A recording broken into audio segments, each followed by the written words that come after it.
Hi all, myself Karthik Vaidyanathan. I'm a computer science postdoctoral researcher at University of L'Aquila, Italy. This work was done in joint collaboration with Professor Henry Muccini from University of L'Aquila. Let me first start by giving a context of this research. We have modern software systems that generate tremendous amount of data and suffers from different architectural challenges, which has to deal with questions like how to ensure better quality of service, how to provide better resilience, and so on. On the other side, the field of AI, in particular machine learning, has evolved over the years and it can be used to solve some of the architectural challenges of the modern software systems by leveraging the data obtained. However, machine learning based systems themselves require better architecting practices. This has led to the emergence of two broad research areas, ML for SA and SA for ML. In this work, we focus on this side of the spectrum, which is about how to better architect machine learning based software systems. Then the question is, how is it currently done? So the figure shows a high level view of a machine learning based software system and how a modern software architect perceives such a system. As we can see, there exist two different subsystems, the machine learning subsystem and the software subsystem. On the machine learning subsystem, it's about data, algorithms, and the models. And on the software side, it is about components, connectors, and their relationships. The software subsystem produces the data required for machine learning subsystem and consumes the models that are available from the machine learning subsystem. Now, the next important part is that for each subsystem, the stakeholders and their concerns are also totally different. On one side, it is about data scientists, the data engineers, machine learning developers, ethics expert, and so on. And their concerns are more about how to improve the accuracy of the model, how to version the model, what about the quality of the data, etc. On the other side, instead, for the software side, the stakeholders are more like the developers, the testers, and the DB admin, and their concerns are more related to the functional and non-functional aspects of the system or the technology choice, and so on. So the big question that arises is, do we clearly know how to architect machine learning based software system? Well, in our experience and understanding, this is not the case. So before that, I would like to speak about how we realized that such a gap existed. Back in 2015, we got a project with the famous museum, the Uffizi Gallery in Florence, Italy. Just to give some background, the Uffizi Gallery is the third most visited museums in Italy with more than 2 million visitors per year. There are places within the museum with limited access to public for safety reasons. Now, this museum was also famous for the waiting time.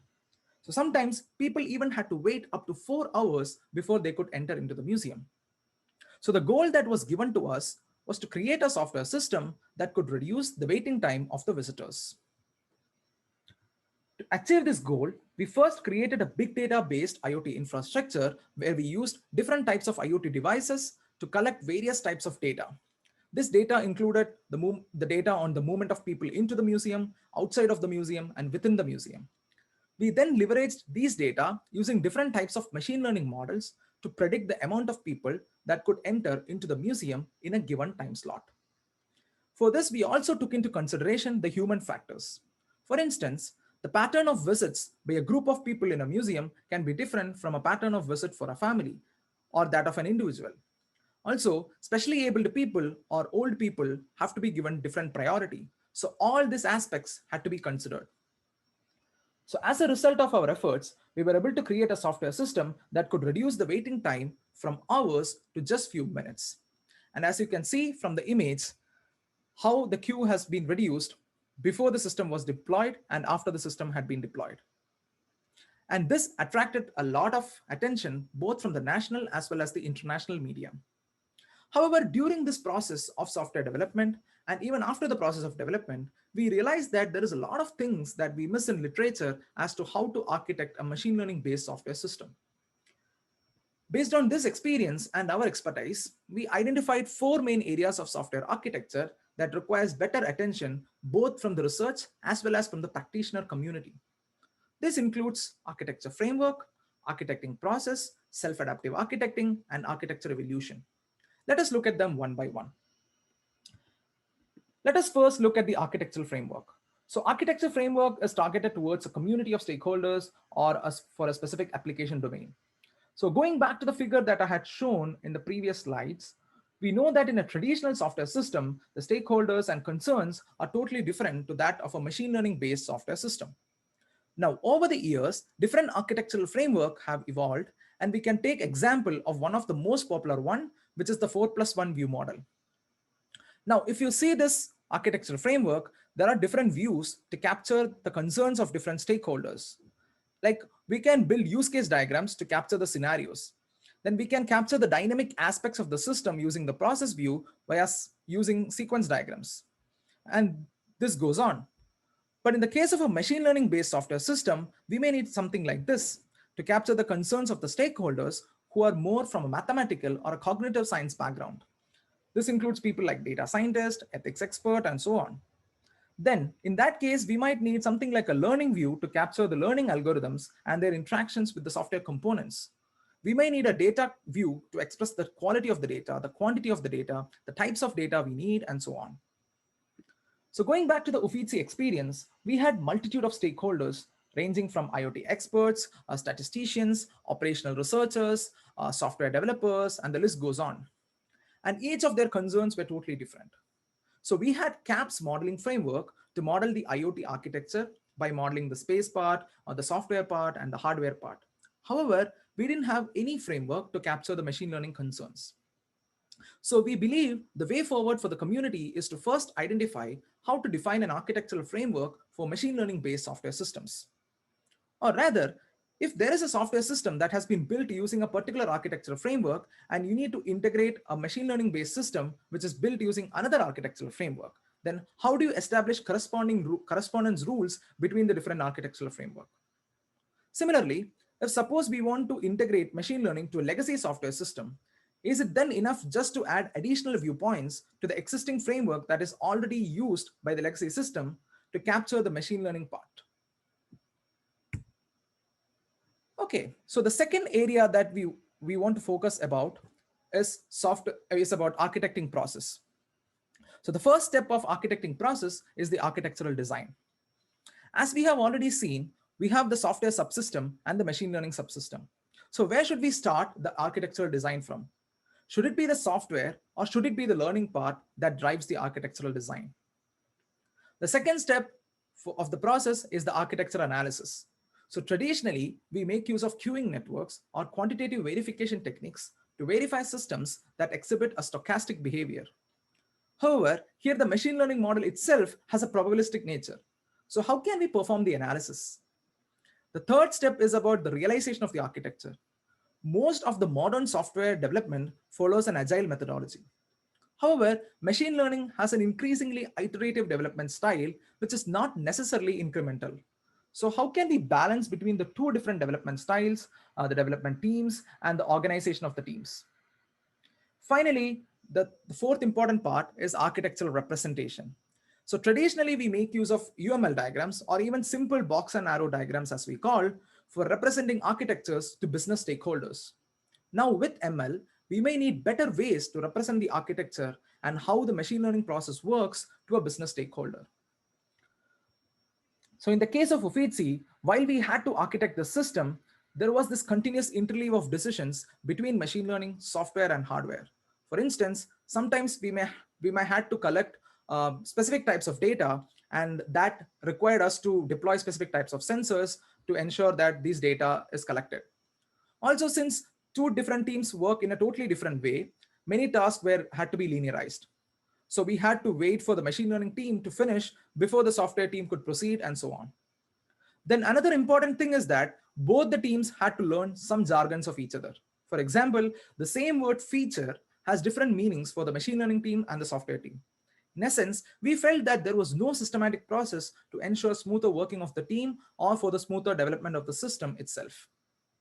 So we believe that the way forward is to address this important set of questions with a focus on understanding how to better create a systematic process to architect machine learning based software systems.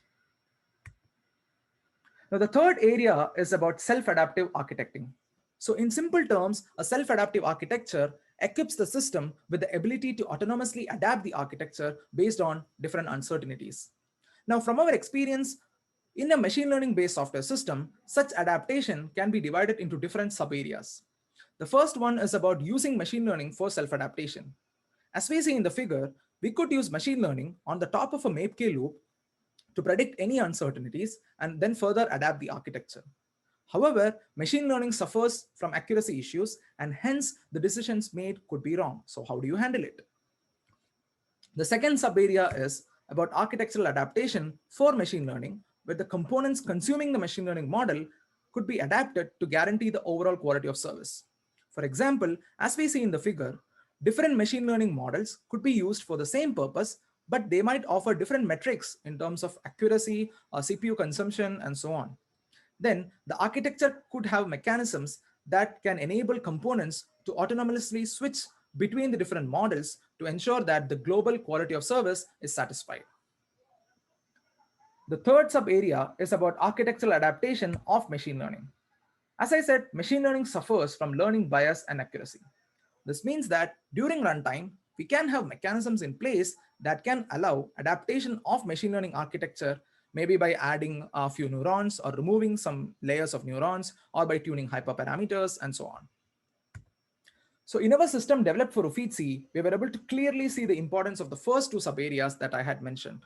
For instance, we had developed machine learning models to forecast when to open and close the kiosk automatically. However, sometimes due to accuracy issues, this may not work well, and then we had to manually reconfigure. Second, sometimes we were using computationally intensive machine learning models, and it was affecting the overall performance of the system in terms of the response time. And then we had to place additional constraints on the software component to ensure that such delays do not happen. So in a sense, what we noticed is that there is a need to come up with robust mechanisms to handle these kind of self-adaptations. So the way forward is then to answer this set of questions, which concerns with how we can improve the robustness and trustworthiness of machine learning, which is, of course, a global problem. Then, how to autonomously adapt the models to guarantee overall quality of service, and further, how to adapt the machine learning process itself. The fourth area, or the final area, is about architecture evolution. In our experience and understanding, the architectural evolution for machine learning based software system can arise from two main sources. First is the data-induced evolution. As time progresses, machine learning might require more qualitative and quantitative data or different types of data to improve accuracy. And this may call for an evolution of the architecture to add additional components to satisfy these kind of requirements. Similarly, evolution can also arise from machine learning models. For example, what you see on the right side is the result of the image classification from a prominent cloud-based vision service in November 2018 and in March 2019. For instance, the first image was classified as skiing in 2018, and in 2019 it became snow. So similar is the case with other images. Now imagine using this as a base to make some kind of decisions, or you might have software components that uses this classification to make some kind of decisions.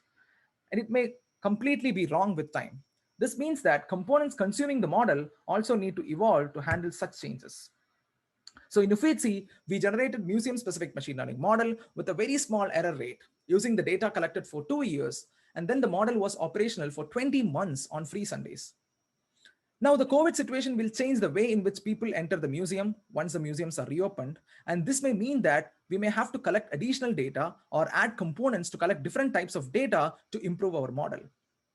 We believe that as a community going forward with the increased amount of machine learning based software systems emerging, we may need better mechanisms in place to handle architecture evolution. We'll be required to come up with techniques that can enable architects to take informed decisions with respect to handling evolution. So concluding, the important message that we want to convey is that future software architect will have to be more like an ML aware software architect, where they can at least understand the basic nuances of data science, machine learning fairness, ML ops, and so on. And then we believe there won't be the existence of two different subsystems, rather it will be more a unified view. So future work include, but not limited to, expanding this study into other areas of software architecture, which we had not considered in this work, like architectural technical depth, architectural quality, and so on. We also plan to investigate deeper on the different research directions that we have presented. We also believe that we may have to come up with new architectural style for machine learning based software systems. So I hope you enjoyed the presentation. Thank you, and looking forward to your questions. Hello and welcome back. Karthik, thank you for a very interesting presentation. You do already have some questions in the chat, so I'm going to go ahead and start with those. From Hans Martin Hein, what is the most difficult concern in your experience when building an architectural framework for ML? So yeah, so thanks for the question, Hans. So the thing is, apart from the regular concerns of data quality and machine learning model quality, something that we found was interesting and it was difficult to model was the concerns related to privacy and ethics, because we had certain machine learning models developed for face recognition and detection parts, and concerning the GDPR and all those things, it was really difficult. So I think going forward, we also need to investigate as a community how we can address those kind of concerns in the architectural framework. But by the way, we are also investigating more on how we can, I mean, what are the different kind of concerns that can come. So that is something that is still in progress. Yeah. Okay, great. Another question from Sridhar Chimalakonda. Do you think the domain of a museum had a role in software architecture for ML and ML for software architecture? If so, what are the lessons learned, and how often did software architecture evolve and ML models evolve? How did you manage that? Okay, again, thank you, Sridhar, for the question. So, I mean, this part of the study is based on Uffizi. So the fact is we had both the part. We had ML for SA and SA for ML. So SA for ML was about architecture. And in that, we had ML for SA, where we had to adapt the kiosk, opening of the kiosk based on the predictions from the machine learning models. So the lessons learned are whatever I said. For ML for SA, it was more about that we understood that the predictions had to be more robust. So we need to come up with maybe better mechanism, but that's a global concern as such. For SA for ML, we already presented the 4 different areas. Now, considering the SA part and ML's part of the evolution, initially we came up with an architecture with certain sensor components, and then based on that, we built the machine learning models. But after some point, we realized that those IoT components were not enough, and then we had to again change the components, and that resulted in a change in architecture. So this process went on. So it was over 4 years that over maybe 2 years we stabilized the architecture, and also remember that each of the tasks meant that we had to linearize. So we had to wait for the data science teams to complete and then come back to the software architecture. Right. Yeah. Right. Okay. A question from Ipekoskaya. How is this system sustained today? How is the monitoring done to trigger retraining or even the decision to do so? And she says, of course, COVID may have changed the plans and assumptions. Okay, thank you, Ipek. So, I mean, the museum opened like 10 days back. I just got to know from Professor Henry. So the thing is, we need to still run the system. So we still need to understand. But for sure, we know that the pattern would have changed. The way in which people visit the museum will change, of course, because of the distance and all those parameters. We might even have to add maybe more sensor devices at certain locations of the museum to capture different types of data. So this means that we might have to evolve the algorithms and maybe the architecture itself to combat the change. Yeah. Okay, so the next question is based on the Scully paper, the one that everybody knows about technical debt. He mentions in the paper the CACE principle: change anything, change everything. Did you experience this in your case study as well? Any ideas how to keep the evolution of ML-based systems sustainable? Maybe Henry would like to take this. Yeah, okay. So what we have to do essentially is to refine many times the machine learning model in order to get more and more precision. So what we did essentially is to monitor the real data, because we were physically there once in a month to physically check how it was working and comparing with the data. So in our case, we didn't need to change everything, every time, but it was a continuous improvement of the machine learning model that we applied to the system. And now that under COVID, indeed we need to rebuild, as Karthik was saying before, the model, not let's say the algorithms, but the data. We need to retrain the model, the new data. Yeah. Yeah, because the context changed completely. We don't know how long they will stay. I don't know. We don't know anymore how long they will stay in the museum. So that's a big question mark.